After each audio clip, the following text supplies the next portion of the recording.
y'all, welcome back to my channel. Today's topic is another sensitive topic.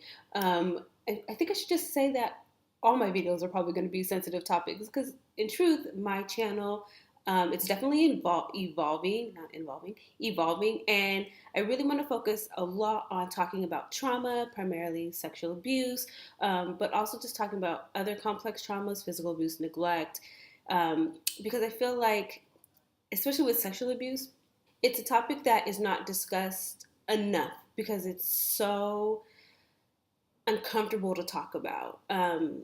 It's uncomfortable to hear about predators who do it. It's uncomfortable for survivors who feel a lot of shame and a lot of guilt around it.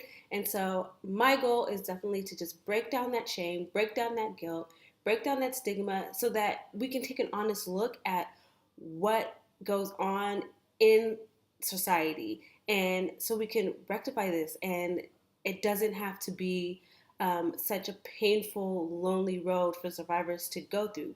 So that's pretty much my hope. That's what I really want my channel to kind of focus on, and I really want it to be a safe space, an educational space, and really just destigmatize all mental health, but really open people's eyes to things that often happen right in front of them. So with that, we're going to talk about today's topic.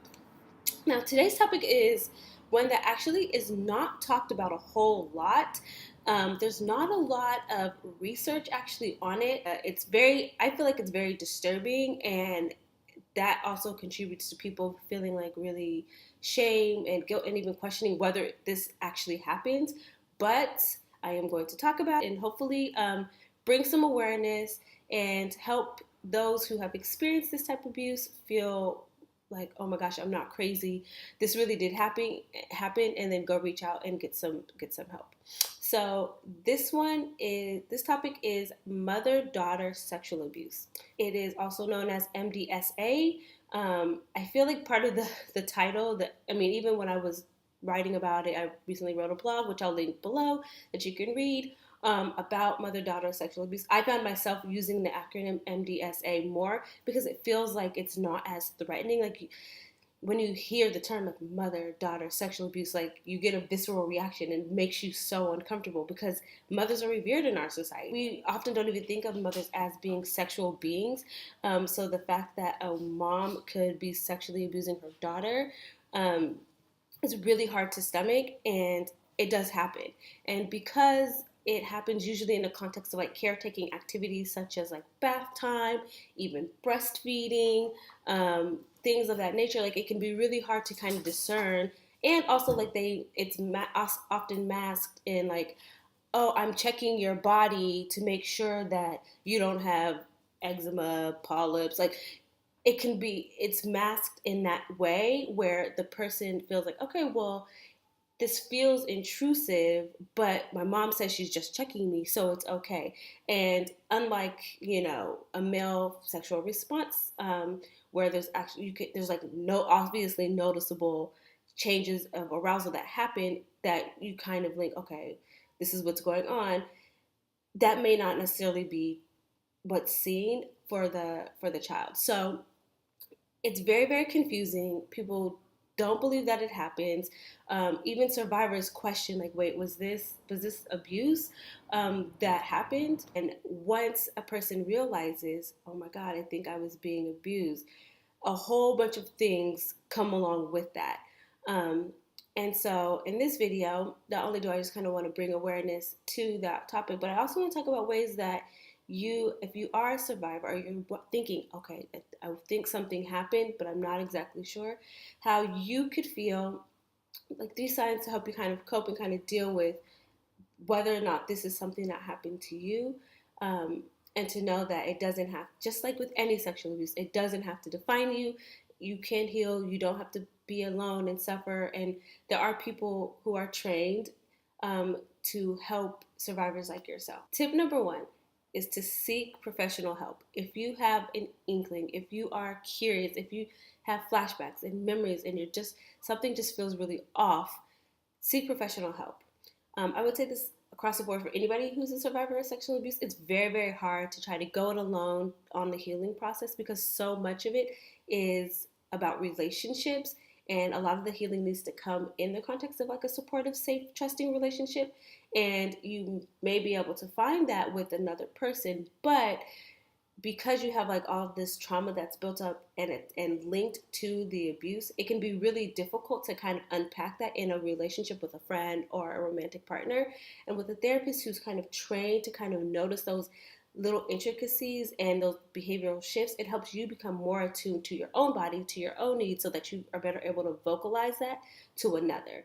So I think that that's even more so important when you're talking about abuse between parent and child, sexual abuse between parent and child, but really when it comes to anybody who's your primary caretaker, who is responsible for keeping you safe and protecting you, and you put your trust in them, to have that kind of broken and violated on top of the issues, the separate issues of sex, I think therapy is like top notch. And so to find a good therapist, there's a lot of avenues, but finding somebody who is trained. If they say on their website that they are a trauma therapist, like that's what you should be looking for. Somebody who says they're a trauma therapist, maybe somebody who says they treat sexual abuse, childhood sexual abuse. You can look for specifics like EMDR or sensory motor integration or anything like that. Those are all really good places to look. I personally am not a huge fan of CBT for trauma and sexual abuse,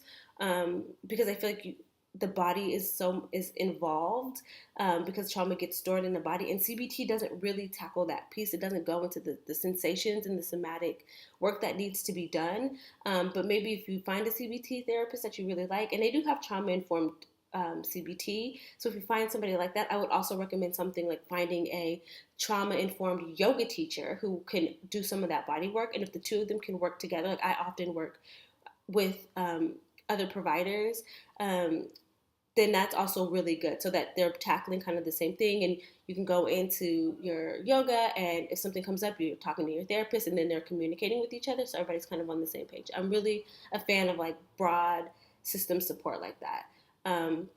So that would be my recommendation, is to find a therapist and kind of talk these things out. Journal. I'm a huge fan of journaling. Journaling is great because it gets the ideas and the processes out of your brain, so you're not holding it and you're not so overwhelmed by it, and it puts it on paper. So you can have like a little bit of distance from it. But also when you go to speak to a therapist, you have things written out. Because oftentimes when you're in the moment of being triggered, or you're really flooded emotionally, it can be hard to access the cortex, right? I talked about that before, the top part of your brain, which is what is used for abstract thinking and like cognitive processing. So it's hard to kind of have access to that part. But if you have it written down and you share it with your therapist, then you're able to kind of bring things up more in the moment. So when you have that visceral reaction that can come even from reading one of your journal entries, then your therapist can help you in that moment, so that you learn those skills of grounding and what it feels like to kind of put that break on, instead of going from like 0 to 100 where you dissociate. You're able to kind of, oh, this is what's happening. I'm feeling my body in the safe space of therapy, and having somebody help you ground. And tip number 3 is to kind of come to terms with what happened and mourn the loss of the relationship you had with your mom. So, like I said before, it can be very distressing to think about, oh my gosh, my mom was sexually assaulting me, she was molesting me, she was abusing me, she was raping me, whatever term feels comfortable. And not all of those terms, or even one of those terms, feels comfortable even to say out loud. But just coming to terms with your mom hurting you and violating you, I think is a huge step. And whether or not you choose to forgive, or how you choose to move on, those are all kind of personal choices that come with the process of healing. But they're definitely key and vital to kind of come to terms with what happened, and to know that it's not your fault.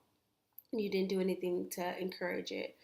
And to mourn that loss of, especially in a society where we talk a lot about moms and their roles and how they're safe people, and you didn't have that experience. And people won't understand that. They might minimize your experience by saying, oh yeah, all moms are terrible, or when I was a teenager I didn't get along with my mom. But it's not that, it's deeper than that. It's that bond, that mother-daughter bond that was broken, that was colored by the abuse that happened to you.